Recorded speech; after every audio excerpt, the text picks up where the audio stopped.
नमस्कार. आज आपण बोलणार आहोत ट्रिपल सुपर फॉस्फेट म्हणजेच TSP बद्दल. हे खूप पॉवरफुल खत आहे. चला मग सुरुवात करूया. सगळ्यात आधी त्या समस्येबद्दल बोलूया जी आजकाल अनेक शेतकऱ्यांना भेडसावत आहे. आपल्याला माहिती आहे की पिकांच्या वाढीसाठी फॉस्फरस किती महत्त्वाचा असतो, पण ऐन वेळेवर योग्य खत मिळणं नेहमीच सोपं नसतं, बरोबर ना? आणि खरी गोष्ट तर ही आहे की पिकांच्या सुरुवातीच्या वाढीसाठी फॉस्फरसची गरज आपण अजिबात टाळू शकत नाही, भलेही नेहमीचे पर्याय उपलब्ध असोत किंवा नसोत. मग यावर उपाय काय? तर इथेच एंट्री होते ट्रिपल सुपर फॉस्फेटची. चला जरा जवळून ओळख करून घेऊया की हे नक्की आहे तरी काय. सोप्या भाषेत सांगायचं तर TSP म्हणजे एक असं खत ज्यात फॉस्फरसचं प्रमाण खूप जास्त असतं. याचा ग्रेड आहे 046-0. म्हणजे हे फक्त आणि फक्त फॉस्फरस पुरवण्यावरच लक्ष केंद्रित करतं. अच्छा, मग हे बनतं कसं? तर बघा, फॉस्फेट खडकावर फॉस्फोरिक ॲसिडची प्रक्रिया केली जाते आणि यातून तयार होतं मोनोकॅल्शियम फॉस्फेट. यात जवळपास 44 ते 46% फॉस्फरस असतो. आता गंमत अशी आहे की सिंगल सुपर फॉस्फेट म्हणजेच SSP पेक्षा ही प्रोसेस वेगळी आहे आणि म्हणूनच TSP मध्ये फॉस्फरसचं प्रमाण खूप जास्त मिळतं. ठीक आहे, हे तर झालं ते काय आहे आणि कसं बनतं. पण आता जरा याच्या मागचं विज्ञान समजून घेऊया. म्हणजे TSP इतकं प्रभावी काय आहे ते आपल्याला कळेल. यामध्ये फॉस्फरसचं प्रमाण आहे तब्बल 46%. याचा अर्थ काय? याचा अर्थ असा की कमी खत वापरूनही पिकांना सुरुवातीलाच फॉस्फरसचा एक दमदार डोस मिळतो. आणि यापेक्षाही एक भारी गोष्ट म्हणजे यातला जवळजवळ 90 ते 95% फॉस्फरस हा पाण्यात पूर्णपणे विरघळतो. त्यामुळे होतं काय की तो पिकांच्या लहान मुळांना शोषून घेण्यासाठी लगेचच तयार असतो. TSP मधला फॉस्फरस हा ऑर्थोफॉस्फेटच्या स्वरूपात असतो. आता हे महत्त्वाचं का आहे? कारण पिकांची मुळं फॉस्फरसला याच स्वरूपात थेट शोषून घेतात. म्हणजे जमिनीत गेल्यानंतर त्याला दुसऱ्या कुठल्या रूपात बदलायची गरजच पडत नाही. एकदम रेडी टू यूज. आणि हे वैशिष्ट्य तर खरंच खूप महत्त्वाचं आहे. बघा, ज्या जमिनींचा pH 7 पेक्षा जास्त असतो, म्हणजे त्या अल्कधर्मी असतात, तिथे फॉस्फरस जमिनीत अडकून बसतो. पण TSPचा pH असतो 1 ते 3, म्हणजे ते खूप आम्लधर्मी आहे. त्यामुळे ते काय करतं तर त्या जमिनीतील अडकलेल्या फॉस्फरसला मोकळं करतं आणि परिणामी पिकांना तो सहज उपलब्ध होतो.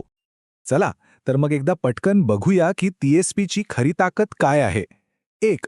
फॉस्फरसचं जास्त प्रमाण. 2. पाण्यात विरघळण्याची उत्कृष्ट क्षमता. 3.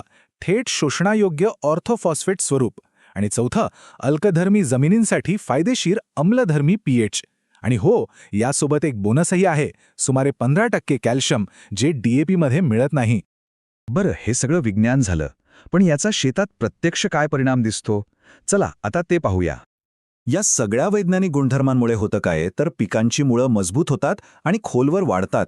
पिकांची सुरुवातीची वाढ खूप जोमात होते, फुलांची संख्या वाढते आणि दाणेही चांगले भरतात. आणि हो, फॉस्फरसच्या कमतरतेमुळे कधीकधी पानांचा रंग जांभळा होतो किंवा मुळं कमजोर होतात. ही लक्षणंही यामुळे दूर होतात.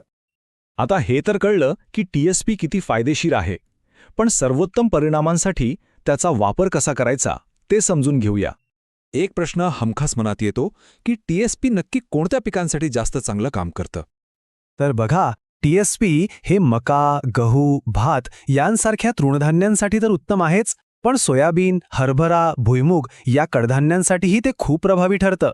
इतकंच नाही तर केळी, द्राक्षे, डाळिंब या फळ पिकांसाठी आणि भाजीपाला व तेलबियांसाठीही ते तितकंच उपयुक्त आहे. आता वापरायचं कसं? तर सगळ्यात चांगली पद्धत म्हणजे बेसल डोस म्हणून पेरणीच्या वेळी किंवा त्याच्या आधी जमिनीत द्यायचं. आणि शक्य असल्यास बियाण्याजवळ किंवा मुळांच्या जवळ दिलं, ज्याला आपण बँड प्लेसमेंट म्हणतो, तर त्याचा फायदा सर्वाधिक मिळतो. साधारणपणे एकरी 25 ते 50 किलो TSP देण्याची शिफारस केली जाते. पण एक गोष्ट लक्षात ठेवली पाहिजे की आपल्या जमिनीच्या माती परीक्षण अहवालानुसारच खताचं अचूक प्रमाण ठरवणं हे नेहमीच सगळ्यात उत्तम. आता आपण शेवटच्या टप्प्याकडे आलो आहोत. TSP हे फक्त एक पर्यायी खत नाही, तर तो एक स्मार्ट पर्याय कसा आहे हे आता आपण समजून घेऊ. चला, TSP आणि DAP यांची थेट तुलना करून बघूया. दोन्हीमध्ये फॉस्फरसचं प्रमाण साधारणपणे सारखंच आहे, म्हणजे 46%. पण TSP मध्ये नायट्रोजन नाही, उलट कॅल्शियम आहे. आणि सगळ्यात मोठा फरक आहे तो pH मध्ये. DAP अल्कधर्मी आहे, तर TSP आम्लधर्मी आहे. आणि याचाच फायदा पिकांना थेट मिळतो. तर या सगळ्यातून आपल्याला काय लक्षात घ्यायचं आहे की टीएसपीकडे फक्त डीएपीचा पर्याय म्हणून बघू नका. ते स्वतःचं एक खूप शक्तिशाली फॉस्फरस स्रोत आहे. का? कारण त्यात पाण्यात विरघळण्याची क्षमता जास्त आहे, आम्लधर्मी पीएचचा एक विशेष फायदा आहे आणि सोबत कॅल्शियमचा अतिरिक्त आधारही मिळतो. हे सगळे गुणधर्म मिळून त्याला एक खरोखरच स्मार्ट आणि प्रभावी पर्याय बनवतात.